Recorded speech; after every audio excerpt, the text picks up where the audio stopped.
আমরা এই নিয়ে কথা বলবো। আমাদের সঙ্গে রয়েছেন নিউজরুম থেকে সিনিয়র এডিটর ময়ূখ রঞ্জন ঘোষ। ময়ূখ, আপনি যেটা জানতে পারছি, চার্জ গঠন সন্দীপ রায় এবং আরও 3 জনের বিরুদ্ধে এবং আরও বেশ কয়েকজনের বিরুদ্ধে, আরও 4 জনের বিরুদ্ধে দুর্নীতির অভিযোগ রয়েছে এবং চার্জ গঠন বিচার প্রক্রিয়া আগামী 22 তারিখ থেকে শুরু হতে চলেছে।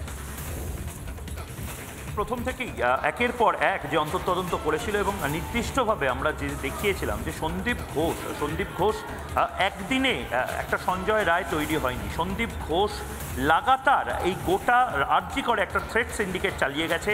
সন্দীপ ঘোষ শুধুমাত্র মিডল টিয়ার অর্থাৎ মধ্যবর্তী এলাকা, এর ওপরে আরও বড় বড় মাথা আছে। সিবিআই বা ইডির উচিত তাদেরকে এবার ধরা, সেই অবধি ইনভেস্টিগেশন নিয়ে যাওয়া।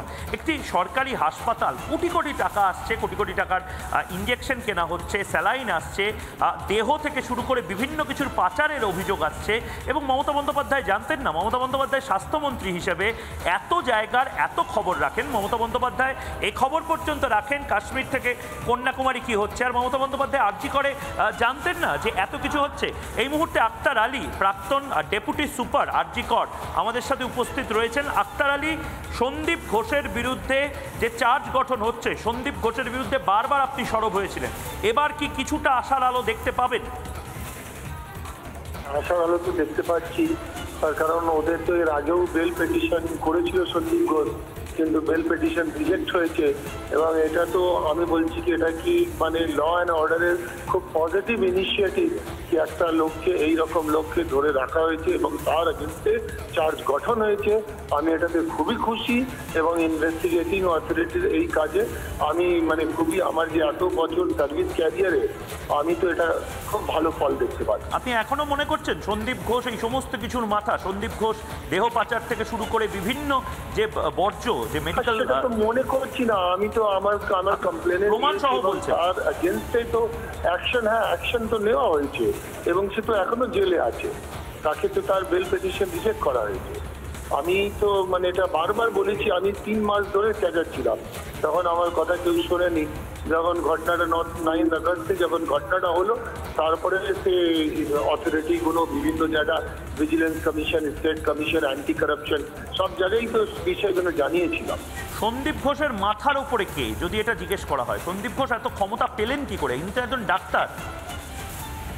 দেখুন, মাথার উপরে কে সেটা তো বারবার এর আগে যে ইডি রেডও করেছে, সিবিআইও রেড করেছে। এখন আমি নাম বলা থেকে ইনভেস্টিগেটিং অথরিটি বার করাটা আরো ভালো হবে, আরো ভালো হবে। বেশ, অনেক ধন্যবাদ, অনেক ধন্যবাদ। আক্তার আলী আমাদের সাথে টেলিফোন লাইনে ছিলেন। বিশাখা, খুব নির্দিষ্টভাবে 3টে অভিযোগ, যে অভিযোগটা অত্যন্ত গুরুত্বপূর্ণ।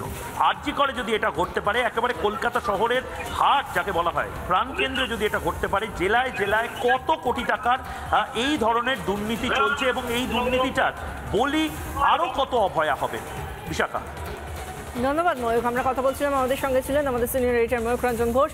এবং যে বিষয়টা নিয়ে এতদিন ধরে এত কিছু হয়েছে, আরও একটা 9ই আগস্ট আসতে চলেছে, অর্থাৎ অভয়াকে যেদিন আমরা সবাই হারিয়েছিলাম, এবং তারপর থেকেই আরজি করে এই ব্যাপক দুর্নীতি এবং সন্দীপ ঘোষের নাম জড়িয়ে যাওয়া। শুধু সন্দীপ ঘোষ নয়, সন্দীপ ঘোষের সঙ্গে থাকা, সন্দীপ ঘোষের ঘনিষ্ঠ বহু লোকজন যারা বিভিন্ন সময় উপকৃত হয়েছেন এবং লাভবান হয়েছেন সন্দীপ ঘোষের দ্বারা, তারাও এই দুর্নীতিতে জড়িয়ে এবং তাদের বিরুদ্ধেও এই অভিযোগ আনা হয়েছে এবং চার্জ গঠন করা হয়েছে। সন্দীপ ঘোষ দুর্নীতিতে অভিযুক্ত, প্রাক্তন অধ্যক্ষ সন্দীপ ঘোষ। আমাদের সঙ্গে এই মুহূর্তে রয়েছেন চিকিৎসক রঞ্জন ভট্টাচার্য, এই মুহূর্তে টেলিফোন লাইনে রয়েছেন। ডক্টর ভট্টাচার্য, আপনাকে স্বাগত জানাই। আরজি কর দুর্নীতি মামলায় চার্জ গঠন সিবিআই এর 22শে জুলাই শুরু হবে বিচার প্রক্রিয়া। দুর্নীতিতে অভিযুক্ত প্রাক্তন অধ্যক্ষ সন্দীপ ঘোষ, আপনার কি বক্তব্য, আপনি কি প্রতিক্রিয়া কি বলবেন? দেখুন, এই মনুমেন্টাল করাপশনের হিমশৈলের চূড়া হচ্ছে সন্দীপ ঘোষ, যাকে আর্থিক দুর্নীতি মামলায় আজকে সিবিআই এর আলিপুরের বিশেষ আদালতে দুর্নীতি দমন আইনের যে ধারাগুলো 400 কোটি, 409, 467, 68 এবং 7 নম্বর ধারায় মামলা করেছেন, তাতে আগামী 22শে জুলাই সাক্ষ্য প্রমাণ হচ্ছে। এবং সেটা হচ্ছে দেবল ঘোষের অভিযোগকারী, তিনি অভিযোগ করেছিলেন। আমরা কিন্তু আইএমএর পক্ষ থেকে, ইন্ডিয়ান মেডিকেল অ্যাসোসিয়েশনের পক্ষ থেকে ইতিপূর্বেই আমাদের সম্পাদক, তিনি কিন্তু মাননীয় স্বাস্থ্য সচিব নারায়ণ স্বরূপ নিগমের সাথে দেখা করে ফাইল ভর্তি দিয়ে এসেছিলেন আক্তার আলীর যে অভিযোগগুলো ছিল, যেখানে কিন্তু এই ষড়যন্ত্র এবং তার সাথে দুর্নীতি, এই জিনিসগুলো তখন তার কিন্তু প্রামাণ্য আমরা দাবি করেছি। তার পরিপ্রেক্ষিতে সন্দীপ ঘোষ ছাড়াও ঘনিষ্ঠ ব্যবসায়ী সুমন হাজরা, বিপ্লব সিং, জুনিয়র চিকিৎসক আশিস পান্ডে এবং দেহরক্ষী আশরাফ আলী, আমরা দেখেছি তাদের কি প্রভূত ক্ষমতা। অবশেষে কিন্তু ধর্মের কল বাতাসে নড়ে।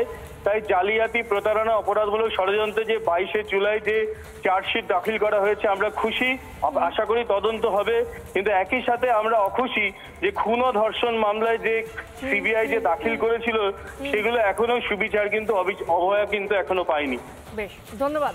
আমরা কথা বলছিলাম চিকিৎসক রঞ্জন ভট্টাচার্য আমাদের সঙ্গে ছিলেন। নানা ধরনের কন্টেন্ট দেখার জন্য লাইক করুন, শেয়ার করুন আমাদের ফেসবুক পেজ, সাবস্ক্রাইব করুন আমাদের ইউটিউব চ্যানেল। পাশাপাশি অন্যান্য ব্রেকিং নিউজের জন্য অবশ্যই চোখ রাখুন রিপাবলিক বাংলায়।